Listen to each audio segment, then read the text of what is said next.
During the U.S. Civil War, a train transporting Yankee Army gold is ambushed by a group of Confederate soldiers, led by a French-Mexican man, Captain Pierre Cordona. Union Colonel Cord McNally leads some of his men to pursue them, and as the Confederates keep splitting up, McNally splits his own troops in pursuit. As he ends up on his own in the forest, he spots Cordona, but as he attempts to capture him, he is jumped and knocked out by Sergeant Tuscarora Phillips.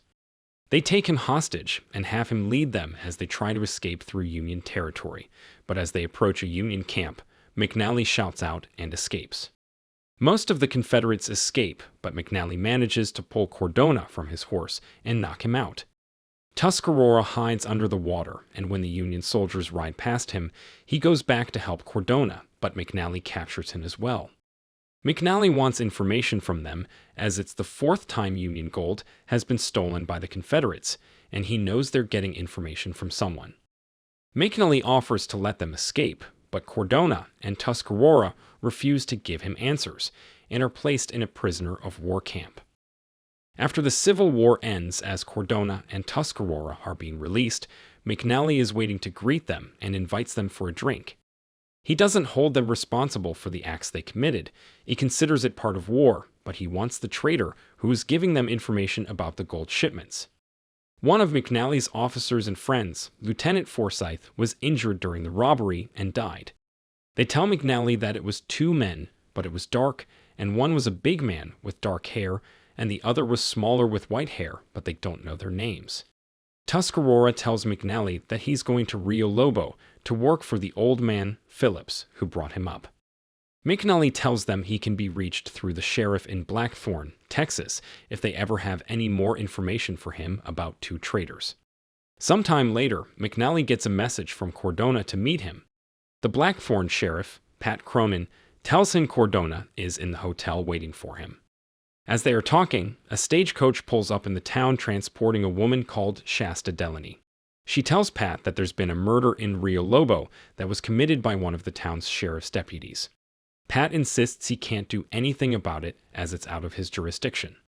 McNally and Pat go to the hotel to meet Cordona, but he's left a message not to be disturbed, and they go and sit near Shasta in the bar having a drink. 4 deputies arrive from Rio Lobo, including a white-haired man called Whitey Carter. They walk into the hotel to arrest Shasta and return her to Rio Lobo.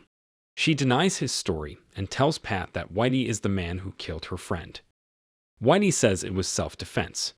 Pat tells him he's not arresting anyone in his town without a warrant. One of the deputies sneaks in through the back door with a rifle pointing at him. Shasta pulls out a derringer from her bag underneath the table and shoots Whitey. McNally and Pat shoot the other 2 deputies, and the last deputy is just about to shoot McNally when Cordona emerges from his room upstairs with a rifle and saves his life. Cordona recognizes Whitey as one of the men from the war who sold them information. Shasta starts to feel faint after killing Whitey, and McNally takes her to Cordona's room to put her to bed. He talks to the stagecoach driver, who confirms her story about Whitey killing her friend and her being innocent of murder. Cordona tells McNally that Whitey was working for a rich Yankee, but that's all he and Tuscarora have found out. He also tells him that Tuscarora's old friend Phillips is having trouble in Rio Lobo from people who want to take his land away. He's hoping McNally will help him out in return for them helping him, and he agrees. Shasta wakes up and offers to go with them as she knows Rio Lobo and knows who to talk to about everything that's going on. The 3 of them arrive and sneak into the town late at night.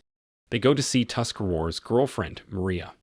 María tells them they can stay with her, but they'll have to hide their horses out of view of Sheriff Tom Hendricks and his men. Cordona hides them, but he notices some deputies patrolling the streets. With nowhere to hide, he barges into the home of a woman called Amelita, who is topless at the time.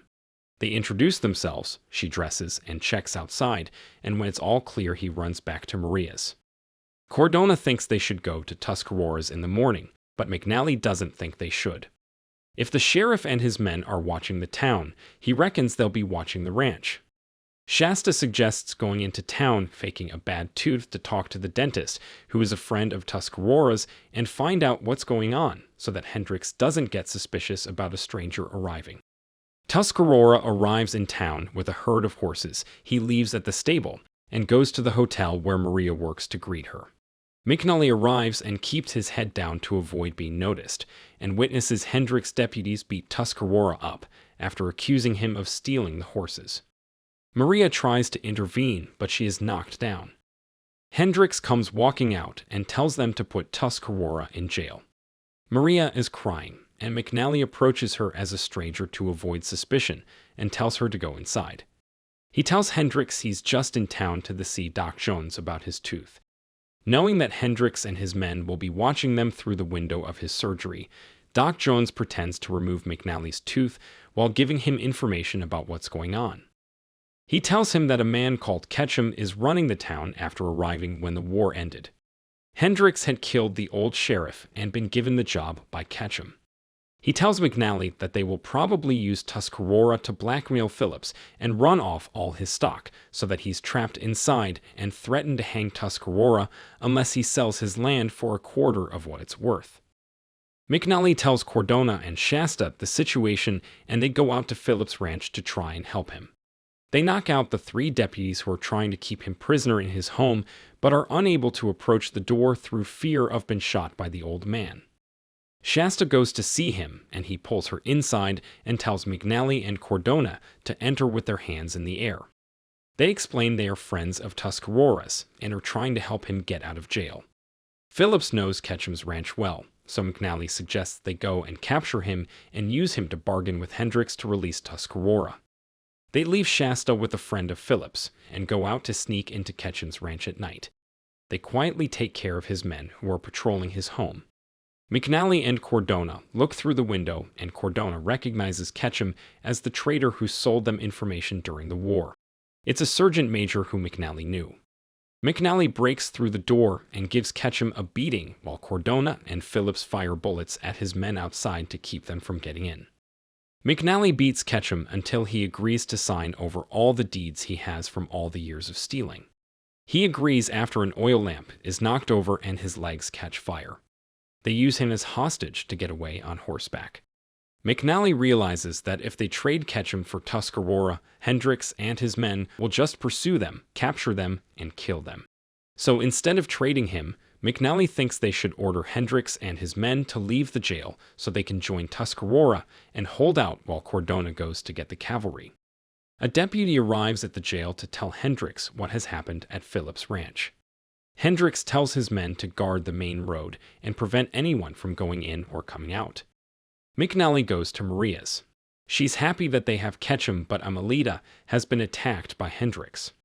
She shows McNally the scar she has down the side of her face from him slicing her in order to get her to tell what she knows. She says she's going to kill him, but McNally says he'll do it first. He and Phillips take Ketcham to the jail and tell Hendricks that they'll kill him unless he and his men unarm themselves and leave the office. They lock themselves away in the office and get Tuscarora out of the cell. They sit back and wait for the cavalry, but the plan goes wrong when Cordona is ambushed and taken hostage by the deputies guarding the road before he can bring backup. Doc Jones takes some food to McNally and the others at the office. A deputy delivers a message telling them they have Cordona and they want to trade him for Ketcham. With no other option, McNally agrees to it. He gives Doc Jones the deeds that Ketcham has signed and tells him that no matter what happens, the people will get their land back. The next morning, McNally, Phillips, and Tuscarora take Ketcham to do the given exchange point. They meet Doc Jones at a cantina with some of the townspeople who are offering to help them. If Hendricks wins this battle, they know they will have their land taken away again. Some of them hide around the town armed, while Tuscarora hides in the water that lays between the cantina and the barn where Hendricks and his men are holding Cordona. McNally shouts for Hendricks to release in return for Ketcham. Ketcham and Cordona start walking towards each other, and Tuscarora signals to Cordona from the creek, and Cordona jumps into the water. McNally orders Ketcham to stop going any further or he'll shoot him. Hendricks wants him back, but McNally tells him he's no use to him as the deeds have been signed over to the people and they are both broke. Hendricks is full of rage and guns Ketcham down. McNally shoots Hendricks in the leg and is shot in the leg himself by one of the deputies. A shootout takes place. It isn't long before Hendricks' men are outgunned. After a failed attempt to blow up the cantina with dynamite, the remaining men decide to run out on Hendricks.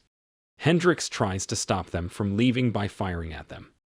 But after using his rifle as a cane to limp with, it's become clogged with mud, and when he fires it explodes in his face. He limps to his horse, but Amelia appears behind him armed with a rifle.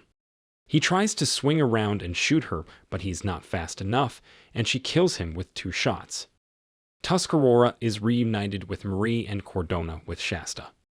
McNally comforts Amelita and limps off with her with Rio Lobo now free from corruption. If you enjoyed this video, don't be shy to hit the like button, and if you disliked it, hit the dislike button twice, just to be sure. It would be best if you watched the whole movie. Thank you very much for watching. Please subscribe for more videos like this.